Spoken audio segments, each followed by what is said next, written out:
एक शहर में एक मार्केट में मैं कहीं घूमने गया तो इलेक्ट्रॉनिक्स की दुकान पर जहां वो बेची जाती है ना कैसेट, कुछ पुरानी बात है, तो बाहर लगा दी दुकानदार ने।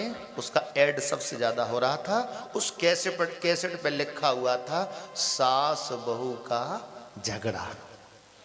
क्या बात है। लेकिन आज तक मैंने ऐसी कैसेट कभी नहीं देखी जिस पर लिखा हो मां और बेटी का झगड़ा। तो हम सास बहू का रिश्ता क्यों रखें? जिसमें प्रेम हो हम वो रिश्ता रखें, जिसमें सुख शांति हो वो रिश्ता रखें। लेकिन कभी कभी मामला गड़बड़ हो जाता है। एक बार मैं कहीं कथा सुनाने गया, एक बहन जी आई, गुरुजी बोलो मेरे बेटे की शादी नहीं होती, आते हैं लौट जाते हैं देखने वाले, तो आप क्या चाहती हो? आप कोई ऐसा आशीर्वाद दे दो कि मेरे बेटे की शादी हो जाए। मैंने रामायण जी से उठा के एक फूल दे दिया, इसको पूजा घर में रख लेना, राम जी शादी कराएंगे। अगली साल जब मैं वहां कथा सुनाने गया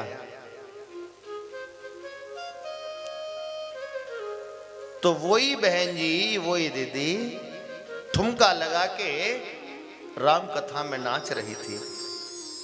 मैंने धीरे धीरे उनको पहचान लिया। मैंने कहा दीदी आप वही हो जो आशीर्वाद लिया? हाँ हाँ गुरुजी मैं वही हूं, मेरे बेटे की शादी हो गई, आपने बहुत अच्छा आशीर्वाद दिया। मैंने कहा बहुत सुंदर। मैंने कहा दीदी आप हो तो बहुत बड़ी खराब। हाँ गुरुजी क्यों?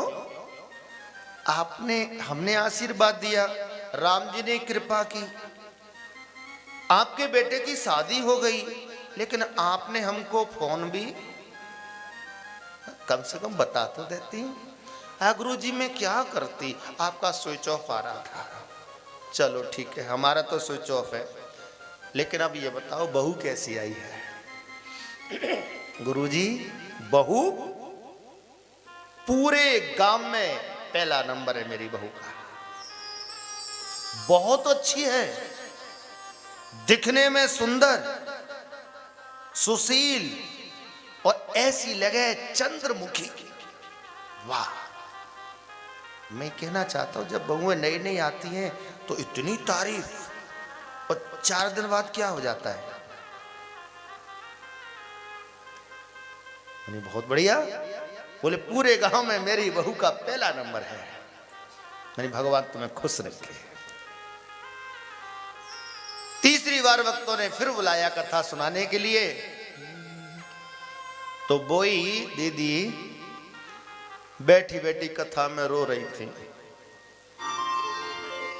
मैंने कहा बहन जी आप वही हो? हाँ वही हूं। मैंने अब चेहरा क्यों लटका हुआ है? पतो ना है गुरुजी आपने कैसा आशीर्वाद दे हो। क्यों बहू सेवा नहीं करती? ना गुरुजी कछु मत ही पूछो, जब नई नई आई तो ऐसी लगती चंद्रमुखी वो तेरे की। फिर गुरुजी कबू कबू कबू सूर्यमुखी है जाते हैं। सूर्यमुखी जानते हो, सूरज में गर्मी होती है तो कब कब गर्मी ले आते हैं वो। अरे कोई बात नहीं, बच्चा है, समझा के चलो। हाँ गुरुजी वो तो ठीक है, चलो सही है, जैसी प्रभु की मर्जी, कोई बात नहीं। अगली बार फिर भक्तों ने बुलाया, कथा सुनाने में गया तो वही बहन जी जैसे ही कथा में आई तो भागी चली आई, माँ को उठाए और धरती में मार दो। मैंने कि तुम बहन जी बोई हो? हाँ मैं बोई हूं। मैं क्या हुआ? बहू सेवा करती है। सेवा की बात कर रहे हो गुरुजी?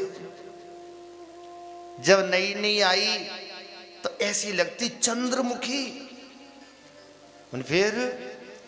फिर सूर्यमुखी है वो चालू है गई धीरे धीरे, फिर अब तो गुरुजी साक्षात ज्वालामुखी है गई है। कब फट जाए कछ पता ना है।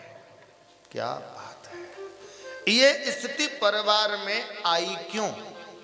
जो बहू ज्वालामुखी का रूप लेने लगी। मैंने कहा बहन जी आप उसको बेटी माना करो, ऐसा होगा ही नहीं। हाँ अच्छी शिक्षा दे रहे हो गुरुजी, बेटी मानूंगी वाए, बहू है पैर की जूती के नीचे रहेगी। ओ तेरे की मामला यही गड़बड़ है। बहू है पैर की जूती के नीचे रहेगी, बेटी को कभी जूती के नीचे क्यों नहीं रखा? तो कहने का मतलब जब तक ये भेदभाव घर में रहेगा तब तक घर में सुख शांति नहीं रह सकती।